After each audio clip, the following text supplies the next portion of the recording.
O que eu quero falar contigo também, acho que é para a gente pegar um pouco do setor de...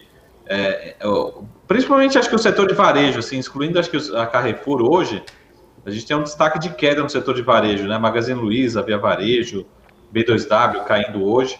E desde a decisão do Banco Central, na semana passada, né, de aumentar os juros, que até já falei com alguns analistas aqui também, a curva de juros longa ela só subiu, né? Ela só aumentou. Mas a gente teve também piora na pandemia, piora dos indicadores, né? Será que realmente assim o setor de varejo foi muito bem em 2020, em termos de bolsa, né? Em termos de valorização? Só que em 2021 realmente parece que a gente está se decepcionando. A gente vê, acho que um clássico é Via Varejo, que estava próximo de R$ 20, hoje está muito mais próximo dos 10 do que dos 20, enfim, tudo realmente parece ter. O mercado está um pouco decepcionado com o setor.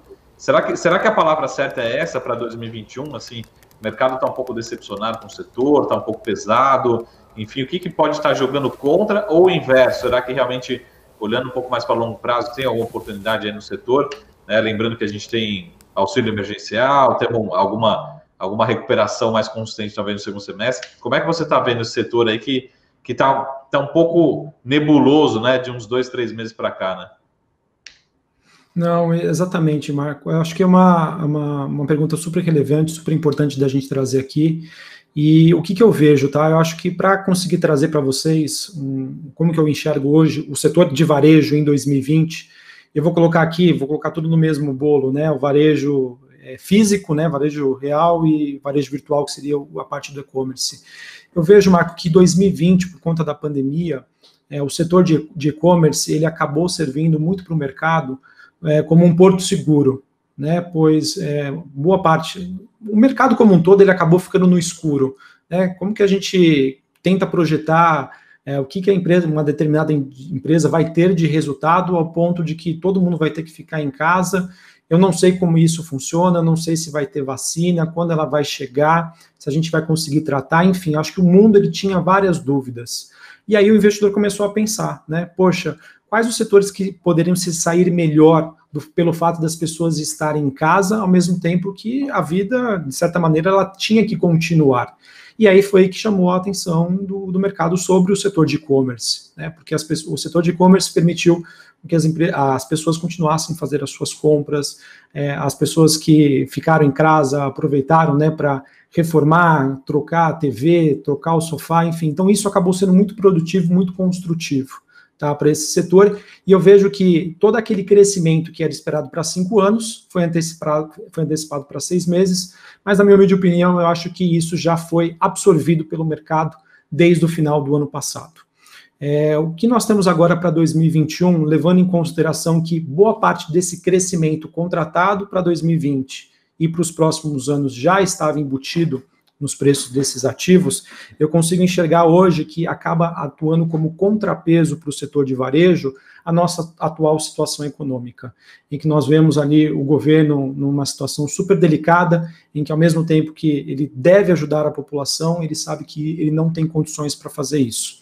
A gente tem um câmbio, né, que acaba jogando também contra a gente, dada a nossa situação fiscal, e a gente sabe que um câmbio desvalorizado faz com que a inflação também chegue muito mais perto e acabe atrapalhando aqui em termos do nosso desempenho, de deixar o Banco Central talvez livre para conseguir adotar de uma política monetária para ajudar o Brasil a se reerguer mais rapidamente, mesmo com dados aí muito fracos em relação à economia. Então, eu acho que esse é o tema que acaba sendo o grande desafio do varejo agora, Marco.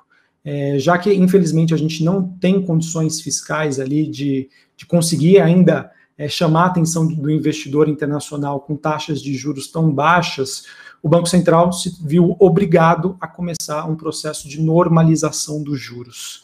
Então, pensa o seguinte, pensa na cabeça do investidor, né? O varejo é um setor que ele depende do investidor confiante, de um consumidor confiante, de renda, né?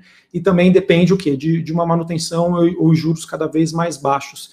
E não é o que nós temos no momento, né? Eu vejo que a gente ainda está num dilema, com muitos desempregados, o governo tentando ajudar o máximo que pode os mais necessitados, e os juros subindo, ou seja, eu vejo que é um cenário bastante contrário que nós temos e que deve se traduzir em bastante dificuldade para essas empresas. Olhando para as oportunidades, Marco, mesmo dentro desse cenário mais difícil, sabendo, né, que o brasileiro ele tem aquele perfil mais consumista, que talvez nesse novo normal, que ainda é uma dúvida para o mercado, mas que isso ao mesmo tempo possa já mudar essa percepção do consumidor, eu vejo que faz às vezes mais sentido em querer acreditar no potencial de valorização desse setor, aproveitar por empresas que atuam no varejo, mas no público de alta renda, nas classes A e B, que é um público que acaba sendo mais resiliente, ou porque conseguiu se manter no emprego, ou porque tinha melhores condições financeiras e conseguiu fazer ali boas reservas, uma boa poupança. Então eu vejo que esse setor pode ser que não seja o que melhor performe, mas tende a ser um setor mais resiliente frente a outras empresas que tendem a atender um público mais abrangente. Então, assim, eu enxergo oportunidades, eu sei que o cenário é difícil, não seria a minha principal aposta de alocação, mas nessa segmentação, né, acreditando no preço bastante atrativo dessas empresas, a depender do perfil, vale a pena aí fazer um posicionamento do tipo.